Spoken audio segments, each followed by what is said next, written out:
Welcome to the Golf Smarter podcast, Jacques. It's a pleasure to be here, Fred. How are you? I'm doing well. How are you? I'm excellent. I'm excellent. Thank you. How's biz? Very good. I'm uh, really going into my third record year in a row, Oh, and really? thanks to some innovative companies like PXG, and so it's been really good. Thank you. Well, that is so refreshing to hear because, I'm talking to people in the golf industry and golf instructors every week, and nobody's singing the praises. I mean, it's hard to find people who are very excited about what's going on in their industry. Tell me why yours is doing so well, or why your Well, business is well, doing so and well. I think that there's so many golfers out there that are have poorly fitted equipment, and if they go and see a top club fitter who's fitting and building with top product, they're really going to see significant improvements in their game. And how much of a sales job is it for you to convince people, to let people know the advantages of going through a custom club fitter? My job is less sales and more educational. So yeah, That's it's interesting. people do call and say, hey. Will I benefit from being custom fitted, or I'm not good enough? That's a common one, and in to many extent, the poorer the equipment is fitted for you, and the higher your handicap, the more I can help you. So it's very easy for me to take a guy who's a 28 handicap and pretty quickly get him down to the 21 if he's playing with a poorly fitted equipment in terms of the set makeup and the specifications of the club. Well, I appreciate that you consider it educational, but dude, you're selling. I mean, if you could convince people that it's going to improve their game and that they have to buy the equipment this way versus going through a big box store, that's sales. Right. And, 50% of my new business is referral. And 25% they find me online, and 25% I have a storefront here, and I've been driving by your studio for 5, 6 years. What do you do? And then, so, and many times you have to spend time talking to the client, or prospective client, and just let them know what the method is. And, I think what it gets down to is what is a good club fitting. And a good club fitting doesn't have to take hours and hours and hours, but a good club fitter will sit down with his or her client for 20, 30 minutes, ask them a lot of questions about their game, spec out the current clubs, and that provides clues as to, you want to leverage the playing history of the equipment, and that provides clues as to what's good about the players' clubs, what's poor about the players' clubs in relationship to what they want to achieve in terms of, hey, I want to hit the ball higher, I want to hit the ball lower, I want to stop slicing, I want to stop hooking. And so a good club fitter will learn a lot in that first 30 minutes. And then in terms of an iron fitting, a good iron fitting should take an hour and a half. I think a solid wood fitting would take a good hour, and a putter fitting, 30 to 45 minutes. If you're not spending that kind of time, it's probably not going to be a good club fitting. And you don't have to do it all in one session. You can break it up. Questions that uh, you know golfers who are interested in being truly custom fitted should be asking is, hey, do you have a launch monitor? Do you have a way to do a putter fitting? Because there are swing analyzers for putters. I mean, you may have heard of Sandputt Lab Mm-hmm. or Zenio. Um, so anyway, and ask the club fitter, hey, how much time am I going to be there? If you go into a big box and you're spending 30 minutes and you're walking out with a set of clubs, and I don't see how that could even be possible. Um, It happens all the time. And how is it? Again, we're back to your sales expertise. I know that you're cringing at me saying that, but not only is there the educational process of the advantage of having custom club fit clubs, but there's also the conversation of, you know, a an instructor would really do you well if you're a 28 and you want to get your numbers down. But I can get you down, a half a dozen or more strokes immediately with the right set of clubs without even changing your swing. right, right, and that's one of those philosophical questions that people ask me. It's like, well, what's going to change if I go for instruction afterwards and they keep getting better? And so I think the starting point is once you have the right clubs, you wouldn't train for a marathon with running shoes that didn't fit you well. So once you have sort of the right setup, the thing that's typically going to change is maybe lie angle on irons. Or someone may have so for example, somebody made me swing it a little bit over the top, and so we're a little bit more upright on the lie angle of the irons. And now they go see an instructor, and he's got them swinging more inside out or more squarely, and so now the lie angles are too upright. Well, we can adjust that. In other words, we can tweak those clubs. You don't have to go out and get a whole new set of clubs.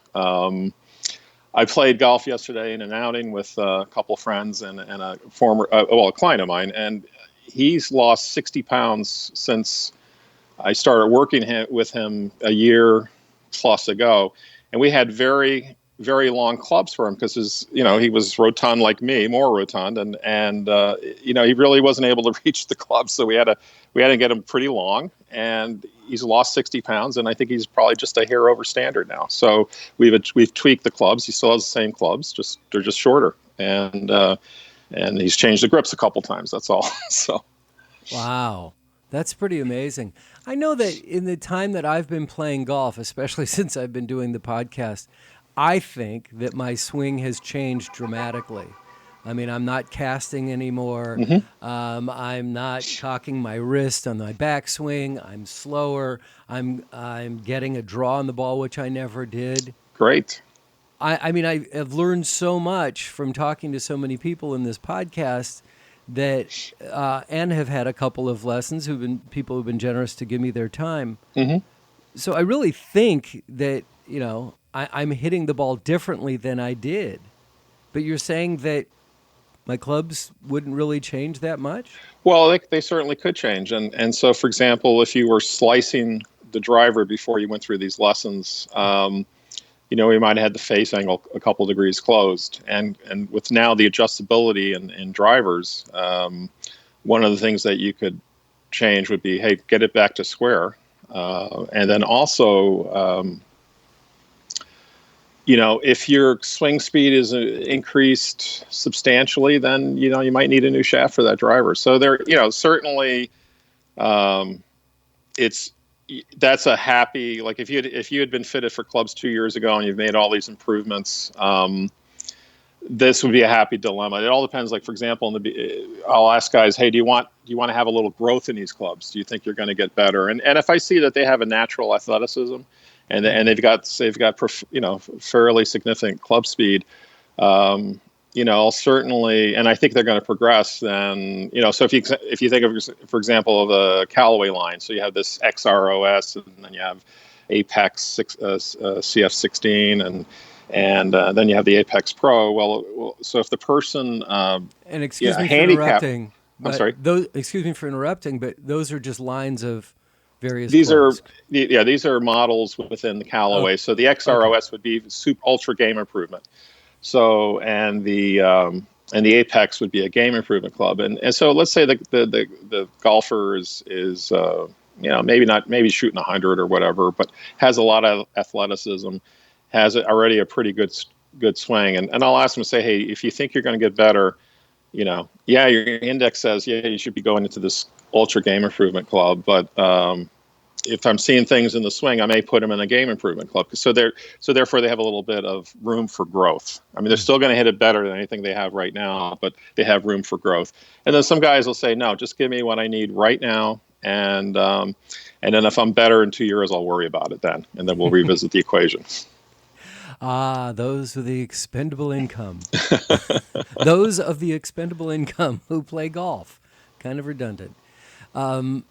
So if I was fit 2.5, 3 years ago, let's say 5 years ago, all right, I picked up golf in my 40s, and I fell in love with the sport and play a lot. And like I said, about 5-6 years ago, I got fitted for clubs. Mm-hmm. And it was recommended that by my club fitter, who worked in a big box store, but he's their club fitter, and I know that he was independent for a while, but he loves a regular income. He recommends that I go to a cavity back iron. At what point would it make sense, or will it ever make sense for me to go to a blade? Well, there's degrees of cavity back. So again, you think of ultra game improvement, which is going to be something with a really wide sole and a really deep cavity. Then you have game improvement, where obviously the sole is a little bit more reduced and the cavity's not. And then you have there are player cavities, and then you go to this true blade. So, and then they have combo sets where you have combination thereof. So, one thing I would say is that my typical golfer, his investment in his irons is probably good for 6 to 8 years. Depends where they are. If they're newer to the game, that might change. But I think you probably should be looking every 6 years. I mean, the technology has changed also a lot in the last 3 or 4 years, where they've put flexible faces in fairway metals. So almost think about the technology of the driver face, which has higher coefficient times, has now been incorporated into fairway metals and hybrids. And in the last 2 or 3 years, it's really been put into irons. So if you have fairway metals that are older than probably 5 years old, hybrids that are older than 3 years old, irons that are older than 2 or 3 years, you're probably leaving a club and a half in distance. And also these clubs are not only hotter in terms of the ball speeds, but they're also more forgiving.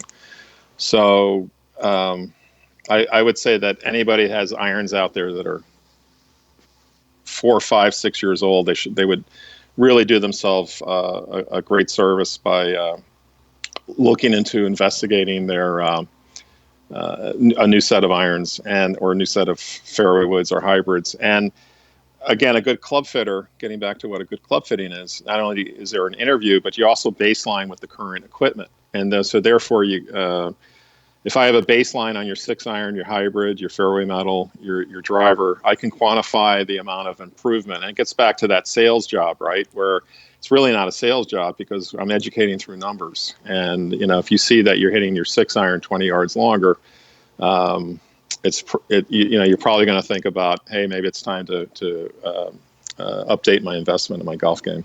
So there are times where it's more than just the club face that you need to upgrade, whether it be, the shaft or the lie angle. But there are times where it's just a different club face is going to do you a better A job. different club face is going to do. And then, most of my customers are, I want to say a lot of them are between 45 and 65 years old. And so they're losing club speed. And there are things that you can do to, by going to a lighter shaft that's still stable, you can get a lot of their club speed back. And then obviously the technology of the head. So in many cases, I've had people tell me, wow, you just took 10 years off my golf age. I haven't hit like that since I was 45 years old. That's kind of a nice feeling. Yeah, I would think so. That would be great. I love that. I'm going to have to pick on you for just a moment, only for clarification. But there's one of the issues that I have. I'm a geek when it comes to recording equipment and phones and cameras. Mm-hmm. I'm not as much of a geek on golf equipment. And when I get around club fitters and start having conversation, or even salespeople when I'm walking in a store like that, and I get into a conversation with them, they start throwing in some industry speak that I just can nod my head and make it look like I'm cool, but I have no idea what they're talking about. Okay? So I'm going to throw out some terms, and I would really love some clarification on what the hell this means. Okay, sure. Can I'll we do my that? best. Yes, sure. sir. And some of the things that you've already mentioned, I can already start with those. Let's start with lie angle. Okay? I mean, it seems like it's obvious what it is, but when somebody's a 28 handicap, they're new to the game, and they're not sure why they should come to a club fitter, I think they should know terminology. Now, why is lie angle important? Well, number one, you want to have good solid contact. Number two, if you could imagine a situation of where you had clubs that were very upright, well, if you think about if you were to lay down a sand wedge perfectly down on the ground, so you're slowly lowering it, and you have a sand wedge, and now if you can imagine that, where the club face is still pointing towards the target, but now the face angle of it is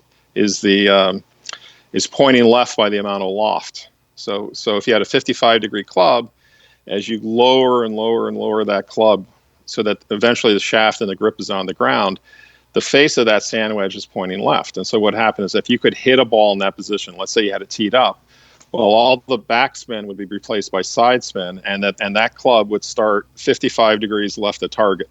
So, and that's why if you're a right-handed golfer and the ball is above your feet on a side hill lie, the ball tends to go left. I mean, golfer can overcome any situation, but that's the tendency. And conversely, if the ball is below your feet, the tendency is going to be for the ball for a right-handed golfer to go right.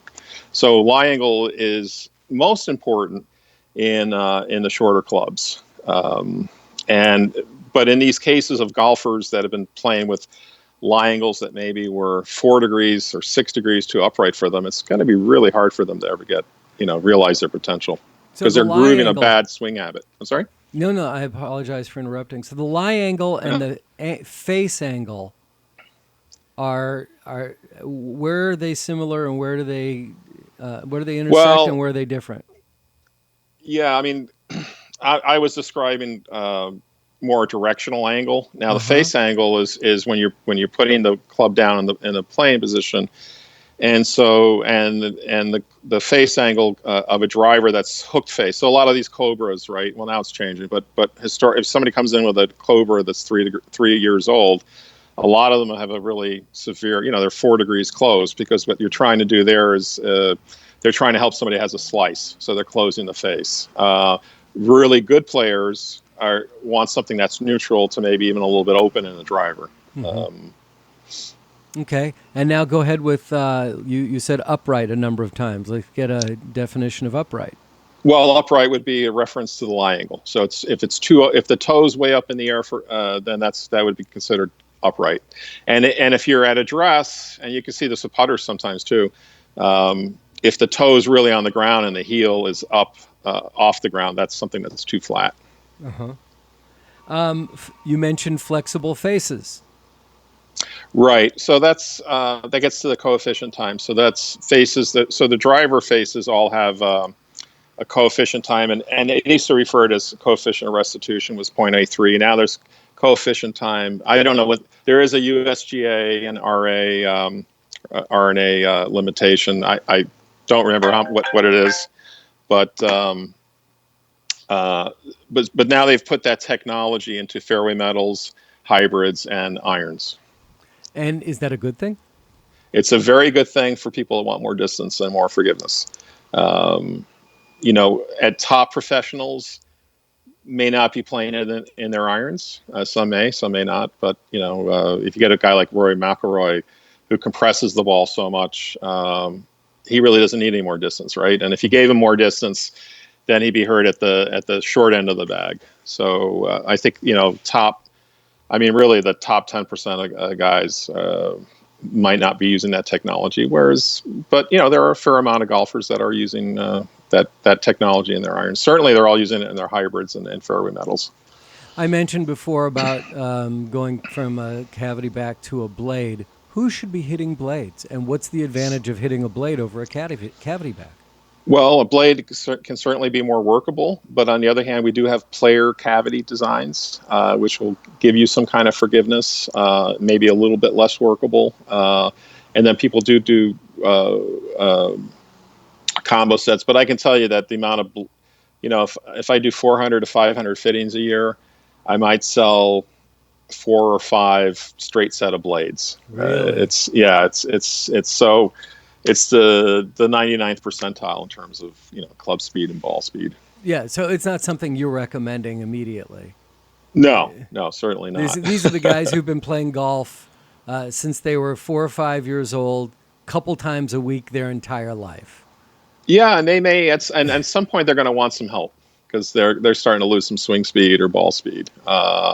And don't forget, you can have very pleasing cavity backs with a very thin top line, not a big sole, and there's actually some technology built in the face. So you can get something that looks pretty close, very clean to a blade, and it's still very good.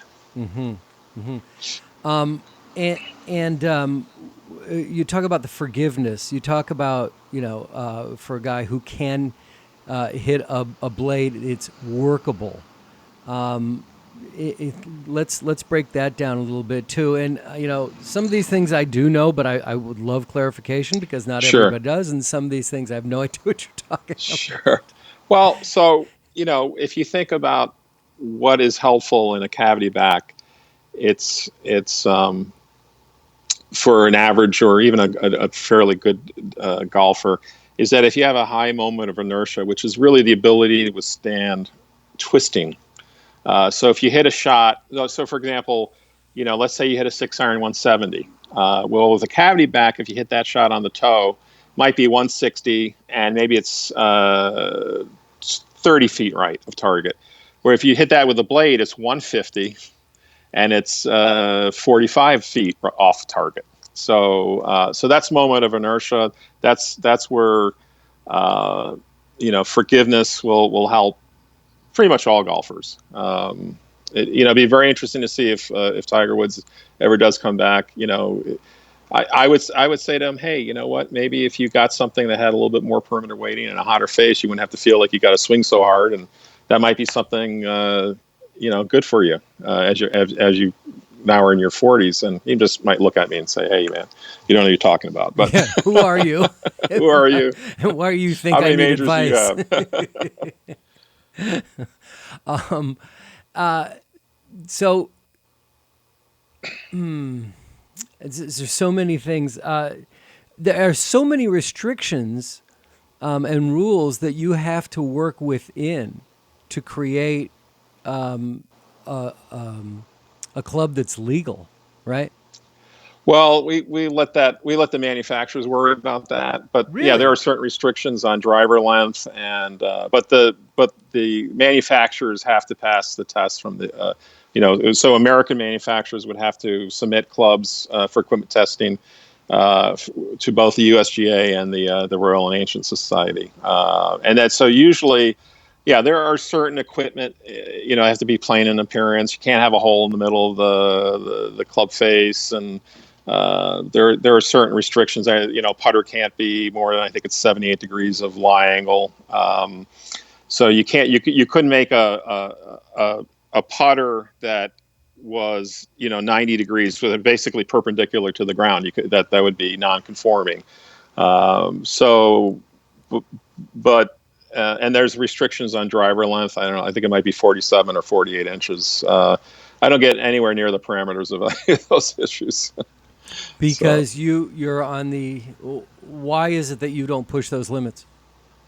well, I'm not a club head, designer. So, so I'm depending on I my see. vendors to push the limits, and they're doing, Mizuno and Vokey and the Callaway and Cleveland, they're certainly starting to test the limits on the spin issues, spin limitations, and so at the beginning of those new rules, they were pretty, when they went from the U grooves to the V grooves, they were pretty conservative in terms of what designs they were submitting, and I think now that they've, I go to workshops and offsites with these companies, and say, hey, we're doing these innovations, and we're kind of getting back to the good old days of the spin rates, and so I let them worry about it. If it's conforming, I can build with it. So now I'm curious. So you're a club fitter, not a club maker. I am a club maker too. Yeah. So you So design club heads? no, Or I you, I but so what is the difference between a club maker and a club fitter? so a club fitter. So I have the studio here, and you can see some of it behind me.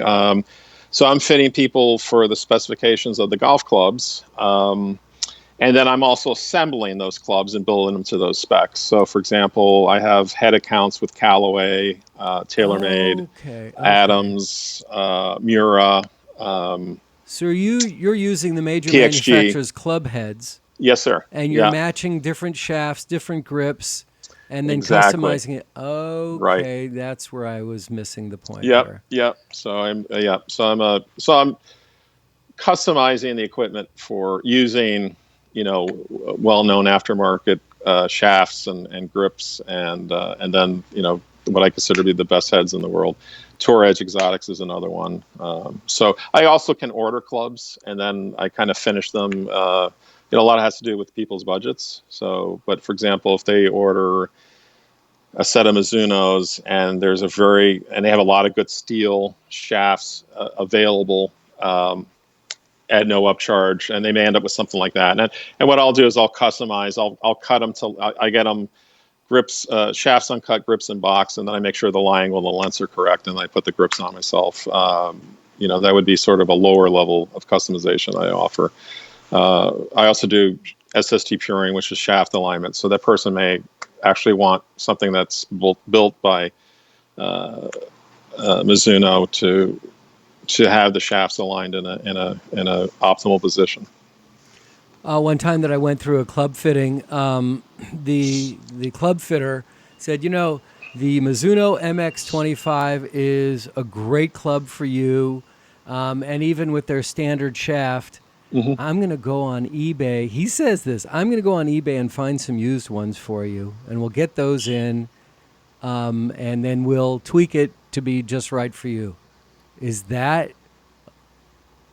Would you pat him on the back for that, or slap him in the wrist for doing something like that? Great question. Well, first of all, I mean, that was obviously quite a few years ago, right? Okay, sure. Yeah. Yeah. So five, 6 I don't think grand. I'd buy a golf club off of eBay now just because of all the counterfeit, and Okay. knockoffs. So I think I'd probably avoid that route. If you were going to go that route, I would, probably go with like a Callaway pre-owned or a TaylorMade pre-owned, or I don't know if Mizuno has the equivalent. Not sure. So, but I guess it all depends on where you are in your game, right? So, yeah. but Not that might have been. that you would do. I don't think I would do that, but okay. All right, let's not I mean, point customers. at him. That's not my clientele. Like, the people that are coming to me, they're really. I'm fortunate to live in an affluent area, and they're just looking for the best solution for their games, the optimal solution. But it's not.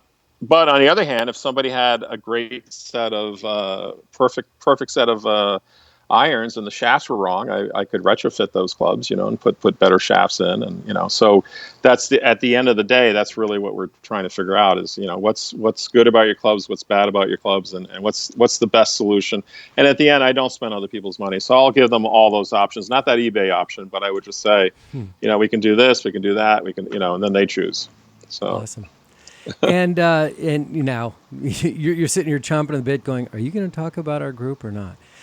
So the reason we got together is that you are with the International Clubmakers Guild. Clubmakers Guild, yes. Clubmakers Guild. Yeah. Clubmakers Guild. Yeah. And I will correct myself on that. Yeah, no worries. Tell me about the organization and your role. Okay, well, we're an organization that started in the spring of 2009. We have over 300 members, most of whom are club fitters and club makers. We're a very international organization. We have over 75 members in Europe, and I think we probably have about 35, 40 members in Asia. And we have our reason for being, or our corporate mission, is to raise the level of our profession, help our members get better each day, and then also, and that's why I'm here with you, is to grow awareness of our members and what they can offer to the golfing public. Well, here we go. Where are you? You've mentioned a couple times your shop and your affluent area. Where are you based? I'm in Greenwich, Connecticut. Aha. So, yeah. So Okay. I'm kind of like kind of a neighborhood where you're located. It's so we're 25 miles away from Times Square, and a lot of golf courses here, and a lot of golfers that are enthusiastic golfers who are happy to invest in their games and getting better. But unlike the area where I live, you don't get to play golf 12 months a year there. No. So you're but quiet. I have a simulator. What happens during those quiet areas, those quiet times? Do you get busier? Do people, it's like, okay, this is the off season that I'm going to go ahead and get fit and start getting used to the club before the season starts? Yeah. Do you have a lot of traffic at that point of the year? Well, historically, I've been very busy between February and August. But Mm-hmm. now companies, and this is to hit your area and hit, say the Florida market and places that have golf 12 months, is the product cycle has really changed. So what happens now is that it used to be everything was introduced at the PGA show in January, February Right. in Orlando. And now companies are introducing their premium offerings in the fourth quarter. So that means Mizuno's actually always done this. So I have a couple boxes of new heads for Mizuno. Callaway is launching Steelhead. I should be getting those pretty soon.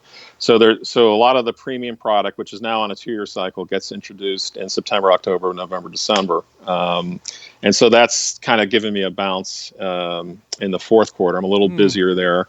But typically things get really busy in February because guys are like, hey, we're going to go down to Florida or going down the Caribbean or Myrtle Beach. I'm going down in March. I want to check out what's new and see if we can I can get a little bit more Okay. out of my That makes equipment. sense. All Yeah. right, let's get back to the Clubmakers Yes, Guild because sir. I know that's what you'd like to talk about. And I just want to, from what I read about what you guys are doing, I think that you're just an organization that looks for really cool places to have meetings every year. Tell me about what you did last year and what you've got coming up this year. Well, okay, so we've had a very strong presence at the PGA show in Orlando, which is the third or fourth week in January, Right. and we're going to do that for the third year. We're actually out on the demo day with our sponsors, and then we have a meeting room conveniently located off the floor.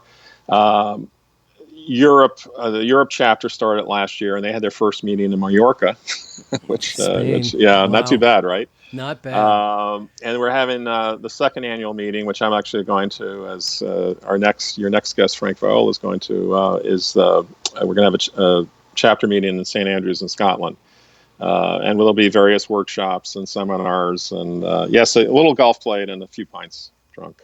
That's the the reason. there's That's why we get together. We also have a Spain chapter, and they just had a meeting in Madrid. And let me just briefly, I know we don't have a lot of time, briefly talk about our certifications. Please.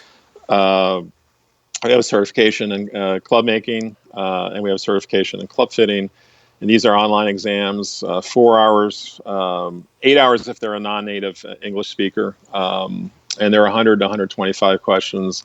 And when they pass the online part, they have to then send a video and pictures with an essay narrative of, in the case of the club fitting, how they actually did a club fitting for a driver and a set of irons with launch monitor data, why they made the recommendations that they made, and then the club maker, it's assembly of clubs, reshafting, regripping, basic skills, and then the certification panel is comprised of some Hall of Fame members of the ICG and also some Club Maker of the Year. So it's top talent judging what's going on, and so I think right now we probably have about 65 certified members, and that number's growing. We're getting people Oh, to do it. congratulations. Yeah. Yeah. How you mentioned Frank Viola, who I'm going to be. He's going to be featured on next episode, so we can really talk a lot about clubs over these 2-week period. Frank knows a lot. Awesome. I'll grill him as well. Tell people if they want to get involved in the guild, how they can get in touch with you. Okay. Well, so this gets to our website is www.clubfittersguild.org. So that's where I got yes, the Club that's Fitters where you Guild. got it. That's right. Okay, No, and so it's I'm not it's completely yeah. hallucinating here. Club Okay. making is still important. Club fitting is important, but club making is still important because you want the clubs built to the right specs. But Sure. we thought Club Fitters Guild as a website.org was probably more in tune with our message. So golfers in your audience can find members. We have a Google Map directory. And then there's more about the guild and ways for other club makers and club fitters. There are very easy links for how they can find out more information or if they'd like to join the organization. Awesome. Okay, so it's clubfittersguild.org Yes, sir. for the International Clubmakers Guild. Yes, right? that's Okay. right. Our name is a little bit old fashioned. I was a charter member and I wanted another name, but that's okay. Can't win all the I kind of battles. like the old fashioned type name. It like gives it a history, whether you have it or not. It makes it sound like you guys have been around for a long time. I Well, a like lot of our that. members have. So, Not the organization. Well, Jacques Intriere, thank you so much for the education and for allowing me to grill you on words that some of us know, and we're like, Fred, why are you doing that? And then others are going, oh, Fred, I'm sure thank you for asking. you can ask Frank about smash factor and All launch right. angle and all that other stuff. I'm Smash sure he'd love it. factor. Got that. All right. Very good. Jacques, thanks so much. Best luck. Have a great time at St. Andrews for Yes, your next sir. meeting. Hey, Fred, it was really a great meeting you and a delight to be here. Thanks for having me. Click on the link below to subscribe to our free weekly interviews on the Golf Smarter podcast at golfsmarter.com.